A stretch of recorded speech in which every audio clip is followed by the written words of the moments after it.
Sehingga ini nampaknya memang sudah dilepaskan oleh kubu Prabowo Subianto gitu ya, dan kemudian dibiarkan untuk melakukan apa saja, termasuk mungkin juga melakukan penyerangan kepada Presiden Jokowi.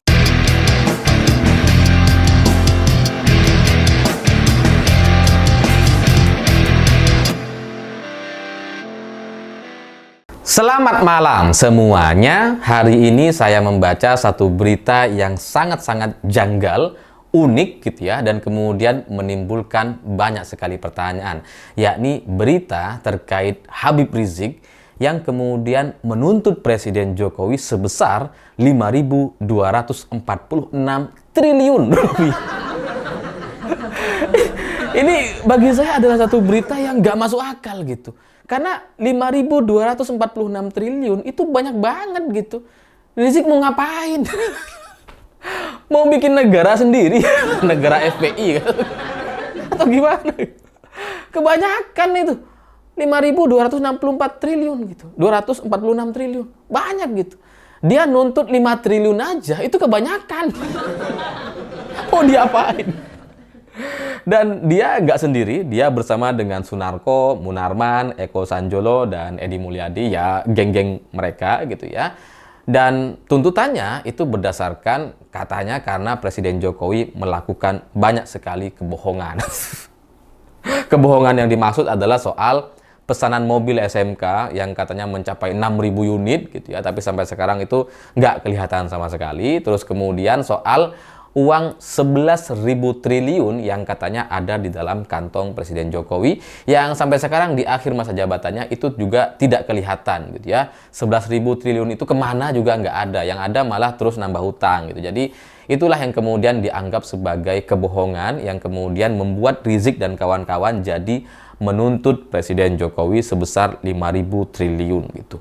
Ini bagi saya unik dan janggal karena gimana cara mereka untuk merumuskan angka ini gitu. Kenapa nggak ambil yang mudah, 5.000 triliun atau 4.000 gitu ya. Tapi ini, apa ya, kombinasi angka yang unik gitu. 5.246, 5246. Ini kayak kode, kayak kode apa saya nggak ngerti gitu ya. Jadi tuntutannya menurut saya unik, janggal, dan kemudian terlalu besar, tapi nampaknya itu coba dipaksakan karena memang menyimpan satu kode-kode rahasia dari 5246 yang sekarang ini menjadi pembicaraan banyak media gitu. Karena ya sekali lagi itu adalah angka yang sangat besar gitu ya. APBN kita aja itu kan cuma sekitar 3.000 triliun gitu. Ini Rizik nuntut 5.246. Mau ngapain coba? Kalau nggak mau bikin negara baru mau ngapain coba?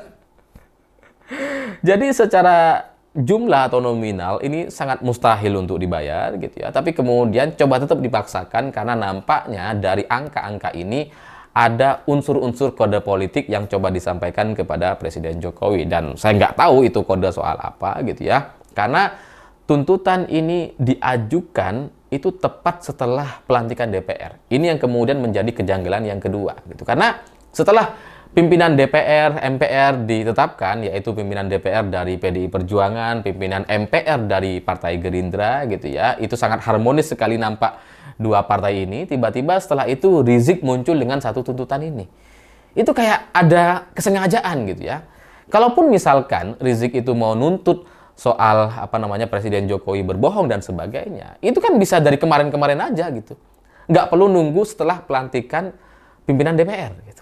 Bisa aja setelah Pilpres misalkan kalau nggak mau keributan gitu ya, dilaksanakan bulan Agustus misalkan. Tapi ini justru dia lakukan setelah pelantikan DPR. Ini nampak ada kode-kode rahasia antara Rizik dengan Presiden Jokowi gitu ya. Karena ini janggal atau menimbulkan tanda tanya karena Rizik ini kan selama proses kampanye yang seharusnya itu menjadi momen bagi dia untuk berkuar-kuar gitu ya. Itu dia nggak ada tuh. Dia nggak bicara sama sekali. Dia nggak menyampaikan pernyataan apapun terkait pilkada atau pilpres 2024. Nggak ada tuh. Rizik senyap, diem gitu ya. Dan belakangan, Rizik ini kan diketahui itu didatangi oleh Dasko dan Habibur Rahman, yaitu elit dari Partai Gerindra. Gitu ya. Itu di bulan Agustus kalau nggak salah. Gitu. Rizik ini didatangi oleh keduanya. Setelah pemilu, setelah pileg selesai, setelah pilpres juga selesai, tiba-tiba 2 orang tokoh elit Partai Gerindra mendatangi Rizik. Gitu. Itu kan juga menimbulkan tanda tanya. Ngapain? Buat apa? Kalau mau buat ribut-ribut kan harusnya datangnya sebelum kampanye. Ini sudah selesai, sudah menang gitu ya. Terus tiba-tiba Rizik didatangin gitu. Ini kan kayaknya memang ada skenario atau agenda-agenda politik yang sangat-sangat luar biasa terstruktur gitu ya. Luar biasa rapi direncanakan dan kemudian belum bisa kita pahami sampai sekarang. Bahwa kemudian menurut Dasko atau menurut Habibur Rahman, pertemuan ini adalah pertemuan yang baik, yang silaturahmi, yang karena ada kesesuaian katanya gitu ya. Diklaim ada kesamaan visi dengan Rizik. itu juga menimbulkan tanda tanya gitu. Sehingga kalau kemudian Rizik yang selama proses kampanye, kemudian setelah pilpres selesai sampai kemarin Rizik ini diam-diam saja, sunyi, nggak ada pergerakan, nggak ada pernyataan apapun, tiba-tiba hari ini menuntut Presiden Jokowi dengan tuntutan yang sangat fantastis, yaitu 5.000 triliun lebih, gitu ya. Itu kan kemudian menimbulkan banyak sekali kecurigaan. Nampaknya, ini bagi saya gitu ya, nampaknya Rizik itu sudah mulai dilepas. Ya karena sebelumnya kayak dikerangkeng gitu ya, kayak dikendalikan supaya diam, supaya nggak memberikan pernyataan, nggak menimbulkan keributan. Tiba-tiba hari ini dilepas aja. Ya udah, kamu mau ngapain? Menuntut Presiden Jokowi? Ya udah, kayak dilepas gitu.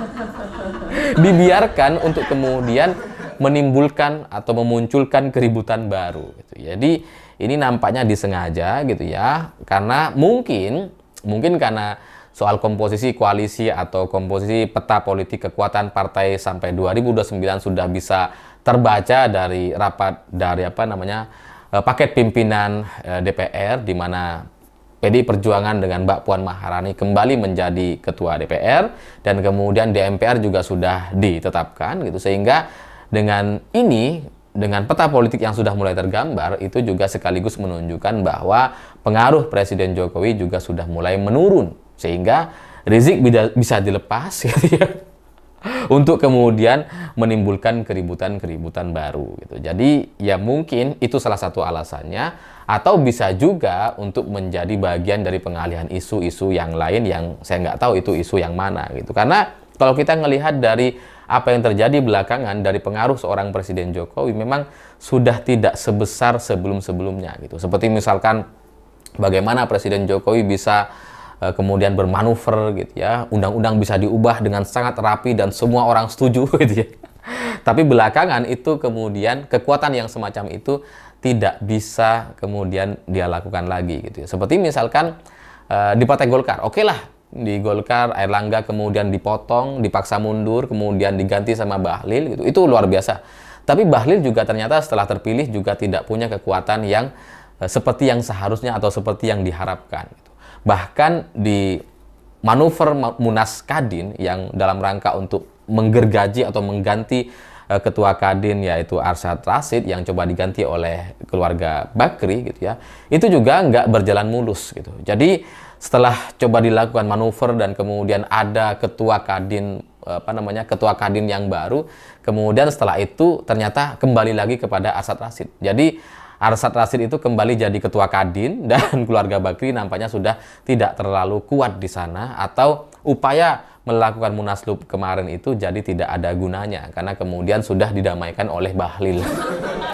Ya biasanya gitu ya, yang bisa mendamaikan itu kan yang punya kekuatan lebih, atau itu yang menjadi biang keroknya atau orang yang berada di belakang itu semua gitu. Jadi Arsyad Rashid gagal ditebang, RUU Pilkada gagal digulirkan, gagal disahkan gitu ya. Ketum Golkar sudah diganti tapi ketumnya juga tidak terlalu punya kekuatan gitu. Sehingga itu menjadi satu gambaran bahwa kekuatan atau pengaruh Presiden Jokowi itu sudah semakin melemah, sehingga dengan seiring melemahnya kekuatan Presiden Jokowi dengan kemudian terbaca peta politik sampai 2029 dengan paket pimpinan DPR dan MPR, setelah itu Rizik kemudian muncul untuk bikin gara-gara. Ya saya nggak tahu tujuan akhirnya seperti apa, tapi dalam bacaan saya kira-kira seperti itu. Ini terlalu kebetulan gitu ya, Rizik yang semula sudah diam selama berbulan-bulan gitu ya, dia nggak bikin pernyataan apa-apa, tiba-tiba mau buat keributan lagi. Sehingga ini nampaknya memang sudah dilepaskan oleh kubu Prabowo Subianto gitu ya, dan kemudian dibiarkan untuk melakukan apa saja, termasuk mungkin juga melakukan penyerangan kepada Presiden Jokowi. Karena klaim soal ada kesamaan visi dengan Habib Rizik gitu ya, antara Dasko Habibur Rahman dengan Rizik, itu kan kemudian sekarang bisa jadi kita tanyakan, apakah salah satu kesamaan visi itu adalah menyerang atau melemahkan Presiden Jokowi? Ya karena ketika Rizik sekarang menyerang, tiba-tiba menyerang Presiden Jokowi yang sebelumnya dia sudah anteng dan nggak membuat pernyataan apa-apa, itu kan kemudian menimbulkan tanda tanya dan kecurigaan gitu. Ini kayaknya ada yang nyuruh. atau bisa juga gitu ya, bisa juga munculnya Habib Rizik ke permukaan ini dan kemudian bikin gara-gara itu karena dalam rangka untuk mengalihkan isu soal Fufu Fafa dan jet pribadi ya, karena soal Fufu Fafa dan jet pribadi ini sangat-sangat kencang sekali dan tidak selesai sampai sekarang gitu ya. KPK juga belum kunjung mengumumkan soal kesimpulan mereka terkait gratifikasi yang diterima oleh Kaisang, sementara Fufu Fafa bahkan sampai sekarang Gibran juga masih belum bisa memberikan pernyataan apa-apa, sehingga mungkin dengan Rizik menggugat Presiden Jokowi itu bisa menjadi satu keributan baru yang kemudian bisa membuat masyarakat lupa dengan isu Fufu Fafa dan jet pribadi. Padahal percayalah itu nggak ada gunanya gitu, karena nanti juga pasti akan orang teringat gitu. Karena soal label Fufu Fafa itu sudah terlanjur melekat dengan Gibran. Orang nggak melihat Gibran sebagai tukang martabak lagi, tapi sebagai Fufu Fafa. Yang dikit-dikit nyinggung soal susu, susu Syahrini. Ada lagi videonya gitu ya. Video Gibran bilang susu Syahrini itu ada. Bukan susu Syahrini, we love Syahrini. Jadi ya kita lihat saja ke depan gitu ya, apakah pernyataan Rizik atau keributan baru yang coba dilakukan oleh Rizik ini bagian dari skenario politik atau soal kesamaan visi dari orang-orang yang sebelumnya mendatangi Rizik. Saya pikir itu. Terima kasih sudah menonton. Begitulah kura-kura.